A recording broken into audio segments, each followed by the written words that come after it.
It happens like this. You get upset about something, worry that your plans have fallen apart, that events are developing not the way you want. You don't sleep at night, you chew your pillow in anger, you howl at the moon from frustration, and then it turns out that what was happening actually worked in your favor. It didn't work out, and thank God, it failed, and well, all the better. And sometimes it's the other way around. You rejoice at how successfully everything turned out, and after some time, your happiness turns into misfortune. That is exactly what happened to Kirill. Of course, the fact that his aunt passed away could not be considered joy or good luck. Still, Anna Ivanovna had barely been known to Kirill. They had seen each other only a few times in their lives. She even lived in another city. But the fact that she left him her apartment came at just the right time. The relative apparently wrote the will because Kirill's mother, who had died long ago, was her favorite. Anna Ivanovna had no children of her own. Either there was simply no one else to leave the property to, or for some other reason. But what difference did it make? Kirill was glad that he finally had a place to live, his own, not a rented one. And the apartment was decent and spacious, 2 rooms. Of course, it was packed to the brim with all kinds of junk, but much of it might have some value. In the past, Anna Ivanovna had been the director of some enterprise. There were 2 options: sell the apartment or stay here and live in Bystrovskoye. If he sold it, he could return to his hometown where he was born, studied, and worked. He could, but why? He had lost his job, worked for 3 years, and, after a conflict with a new boss, had to leave. Soon after that, he broke up with his girlfriend. So nothing held him back, and he decided that the inheritance that had suddenly fallen on his head was a sign that he could start a new life in a new place, in a big city. So he packed his things. There wasn't much to pack, and moved. The apartment where Anna Ivanovna had lived, and where Kirill had now settled, was located in a 9-story apartment building. The district was good. A park nearby, and not far away the embankment of the fast, clean river. In season it must have been very green. Now it was winter. Everything was buried in snow. December had turned out snowy in the south. The building had an intercom, and the neighbors were polite and tidy.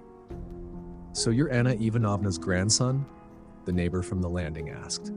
Now, she'll ask why I didn't come to the funeral flashed through his mind. However, the question did not follow. Kirill introduced himself not as a grandson, but as a distant relative. After that, people came up 2 or 3 at a time, greeted him, said they had known Anna Ivanovna well. Most of all, Kirill liked Aunt Lena, as she introduced herself, a plump, smiling woman of about 60. She helped him sort out the water and electricity meters, told him where it was cheaper to buy groceries, where the nearest post office and pharmacy were. After all, Kirill was a newcomer in Bystrovsko. "Your aunt and I were good friends," Aunt Lena said, and her eyes grew misty, either from tears or from memories of the past. "We lived next door to each other for many years, and at one time I worked under her supervision. She was my mentor, you know. She helped me with advice and deeds. I miss her very much. It's a pity you didn't know her well, Kirill. She was kind, very decent, wise. Anyone will tell you that." And indeed, when people spoke of Anna Ivanovna, they said good things. On the other hand, why would they speak ill of the deceased? It's not customary to slander those who have passed away. In general, Kirill was settling in. He decided to look for a new job after the New Year holidays, and for now he was sorting through his aunt's belongings. Anna Ivanovna, apparently, loved to read, but her taste was not distinguished by refinement. Brightly covered romance novels were lined up in rows on the shelves. She also adored ceramic figurines. On all the shelves, on the dresser and the vanity, numerous ballerinas, shepherdesses, kittens, and little elephants were piled up. In addition, the apartment was full of velvet pillows, warm throws, bedspreads, and embroidered doilies.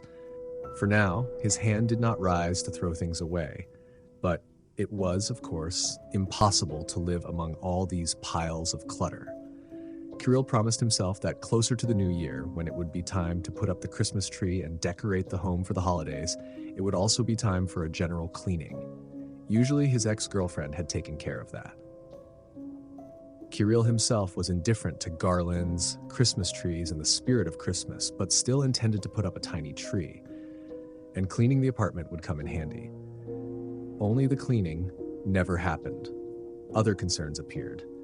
It was then that Kirill began to think. What had seemed like luck had stopped bringing joy. Although these things were not directly connected, and even without receiving the inheritance and moving to Bostrovsko, the problem might have arisen. But who could say for sure, yes or no? And the problem concerned his health. While it does not bother you, you pay no attention to it. You don't think about how wonderful it is to wake up energetic in the morning, to eat and enjoy the taste of food, to walk along the streets. But as soon as something in the body malfunctions, you immediately notice how much harder it becomes to live. You think, what a fool I was. I didn't appreciate the happiness of being healthy. One morning, Kirill woke up with a headache. He had slept badly, run away from someone all night. It was frightening, and it was clear that he wouldn't escape anyway. He opened his eyes. His heart was pounding. There was a bitter taste in his mouth, and as already mentioned, his head hurt. It should be said that Kirill was one of those lucky people who are not familiar with the concept of a headache at all. Not from a hangover, not during a cold, not from lack of sleep. Never and from nothing had his head ever hurt. And here, for the first time, and immediately pain of such intensity that his eyes felt like they were about to pop out of their sockets, as if something were pressing on them from the inside. When he moved his pupils, his head exploded with pain. When he got out of bed, the pain intensified. Kirill somehow forced himself to stand up. He had no idea how to fight the ailment. He took a shower, useless. Swallowed an aspirin, no help. Drank coffee, no effect either. In general, he wasn't even sure that it was supposed to help. Well, he would have to go to the pharmacy. Kirill got dressed, trying to move carefully so as not to shake his head, and went out onto the landing. Footsteps were heard from above. "Good morning, Kirill," Aunt Lena said. He managed to greet her back with difficulty. "You're pale," the neighbor said with concern. "Are you sick?" "My head hurts," Kirill squeezed out. "Oh, that happens, dear. It's unpleasant, of course. I myself suffer from it all the time. What do you take? What helps?" "I'm just on my way to the pharmacy." "Well, that's the thing. One thing helps one person, another helps someone else." She interrupted herself. "Listen, maybe your blood pressure has gone up? Then you need a doctor. Let's measure it. I have a device. Come on, come to my place." Kirill was so defeated and weak that he followed Aunt Lena. And it was not in vain. She surrounded him with care. It became a little easier. Aunt Lena's apartment was smaller, just one room, but brighter and more modernly furnished than Anna Ivanovna's. It smelled of cinnamon and vanilla. As it turned out, Aunt Lena had decided to bake a pie. "Sit down. Sit here by the window. Now, let's take a look. Your blood pressure is so high you could be sent into space, as they say. I also have a good pain reliever. Let's try giving it to you." She brought a package. "It always helps me. Take it, and if it helps, ask for the same one at the pharmacy." Kirill took the pill and sat listening to himself. It seemed that the pain had dulled to a tolerable level. "Thank you, Aunt Lena," he said from the bottom of his heart. "It's letting up, it seems. I'll probably go to the pharmacy and the store. Do you need me to buy anything for you?" Aunt Lena waved her hand. "I have everything. No need for anything." But she gave Kirill a piece of pie to take with him. Fluffy, fragrant, fresh. The headache did not go away completely, but it became easier, and Kirill decided that the problem was solved. He would sleep, and in the morning everything would pass. He bought the same pills as Aunt Lena's, but was sure he would not need them. However, he was mistaken on all counts. The headache returned at night, and from then on did not let him go. It could become a little more tolerable, and then it would grow again. It seemed to Kirill that an evil little beast had settled in his head, gnawing at him, tearing his brain to pieces. The package of pills ran out quickly, and the one he bought next did too. And another one after that. He tried different medicines, but none of them managed to drive the pain away. He slept poorly, could not fall asleep, and if he did fall asleep by some miracle, it felt like stepping into an abyss, into a black pit with snakes. The pain did not retreat, even in sleep. And after awakening, it attacked with a special renewed fury. Kirill almost never left the house, ate nothing, was tormented by nausea, and only drank icy water in small sips. A week passed, and then Kirill met Aunt Lena near the pharmacy. "Is it getting worse for you?" she asked bluntly. "Forgive me for being so direct, but you look like they're ready to put you in a coffin." "Oh, my head hurts all the time," Kirill admitted. "And why haven't you gone to a doctor yet?" the neighbor exclaimed indignantly. "You never know what it could be. Oh, young people, you don't take care of yourselves and then you repent later." What if it's cancer? Kirill suddenly thought in horror, wondering how he hadn't thought of it earlier. He decided to get examined privately, expensive, but fast. In a state clinic, you might die right in line while waiting for your appointment.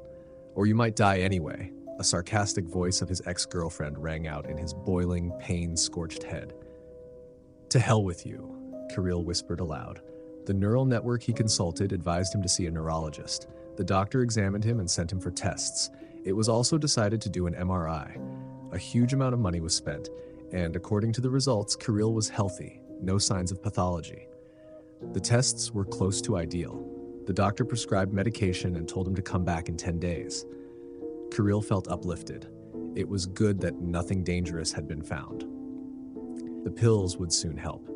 The doctor said, "Perhaps it's all due to stress, job loss, a breakup, a move, even positive emotions. The inherited apartment can also cause stress, and stress, in turn, can provoke acute headaches." The medicines did seem to help at first. At least Kirill slept better and more soundly and began to eat. But a day later, he was struck by a new misfortune. He was sitting at the table, having breakfast, when he suddenly felt as if his head had filled with heaviness. A strange sensation, hard to describe, as if something with considerable weight had been loaded onto his crown. Kirill groaned and instinctively grabbed his chin, trying to support his head. Absurd, of course, but it seemed to him that his head would not stay on his neck, that it would break under the weight. "This is nonsense," Kirill muttered, got up from the table, and hobbled into the room. It grew dark outside. Snow began to fall. The late Anna Ivanovna smiled from the wall. Kirill lay down on the bed. It was easier to lie down. You didn't have to hold such a weight suspended. "Have you completely lost your mind?" "What weight?" he told himself. "You need to sleep and rest." Yeah, he thought. Lately, that was all he did anyway, rest. By the next day, the symptoms worsened. His head, which continued to ache, now felt like an unbearable burden. Kirill carried it on his shoulders like Atlas carrying the globe, swaying as he walked. The unfortunate man recalled how women in African countries carry extremely heavy trays on their heads. I wonder if they feel the same way? The difference was that they could get rid of the burden at any moment, whereas he was doomed to carry his.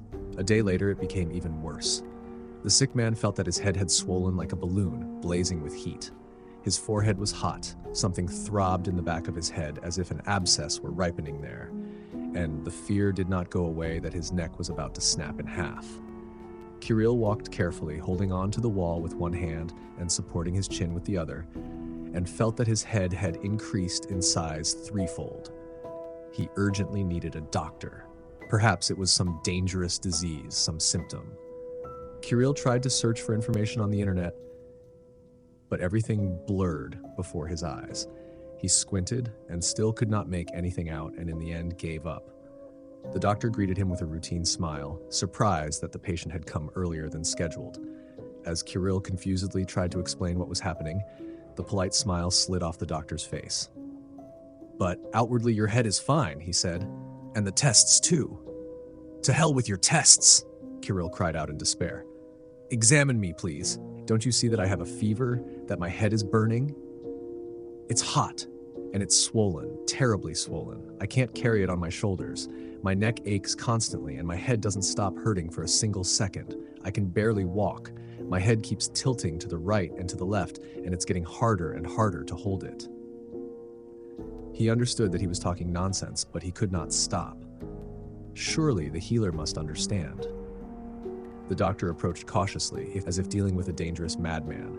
He touched Kirill's forehead, felt the back of his head, and measured the temperature. "I assure you, there is no fever. 36.7, absolutely normal, and you look fine, only extremely agitated, and your head is of normal size." Kirill burst into tears, put his elbows on the desk, resting on his palms his monstrously huge head as he perceived it, and sobbed. The doctor ran around him, then called a nurse. Together they convinced Kirill that everything was all right and gave him an injection. "Listen to me, Kirill, I am not a specialist in psychiatry. I think you urgently need to consult a psychiatrist. Here is your conclusion. There are no physiological causes for your condition at all, not the slightest. Physically, you are completely healthy. So that means I'm mentally ill, Kirill said. Thank you, doctor. That's about what I suspected.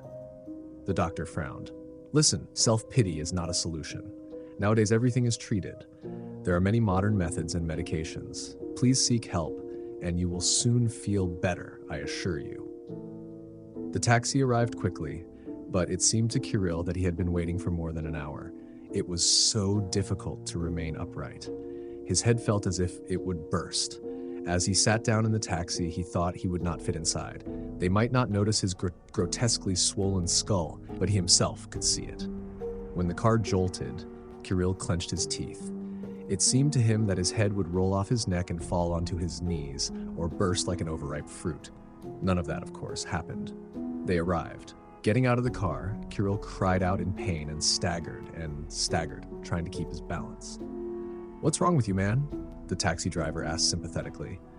It turned out he had gotten out of the car and come closer to his passenger. Kirill felt that he was ready to cry again, swallowed, thinking he might choke on his tears, and whispered, I don't know. The doctor says I'm healthy as an ox, but my head hurts constantly, and it feels like it has become huge, heavy, and hot. He closed his eyes. I think I've gone crazy. The doctor gave me a referral to a psychiatrist.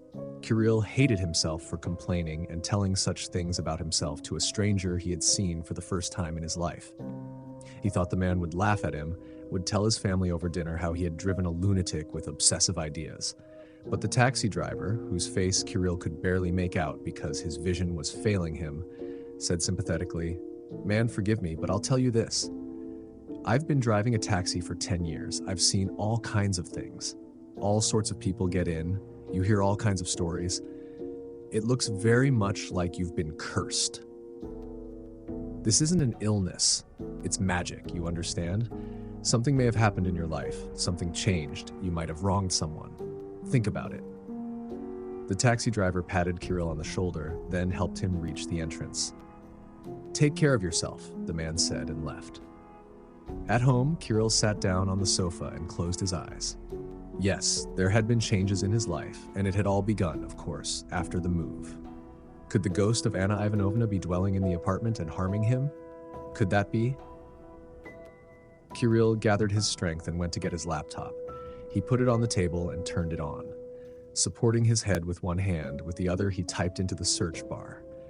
His eyes saw worse and worse, the lines blurred before him. But Kirill did not give up, and after a couple of hours of torment concluded that the taxi driver might be right. If you believe in black magic, and Kirill was in such a state that he was ready to believe in absolutely anything, then there were two possibilities. Either an unclean spirit was in the apartment, or someone had planted a death spell, most likely. Internet advisors suggested searching, finding among the things in the house something that had not been there before, checking the pillows. And there were 1 million of them in the apartment, as well as corners under the bed, under the sink, the bathtub. But how could he understand what had always been in the house and what had appeared recently? Kirill himself was a newcomer here, and crawling under the bed and sink he was physically unable to do. If he bent down, he would lose consciousness. That meant he needed help. Whose? Only one person seemed reliable and capable of helping, and at the same time of checking the house, Aunt Lena, Anna Ivanovna's friend. A few minutes later, he rang his neighbor's doorbell and she opened. Aunt Lena, Kirill said with difficulty, I've come to you for help. Of course, Kirill, the woman responded readily. What can I do for you? It seems to me that not everything is right in my apartment.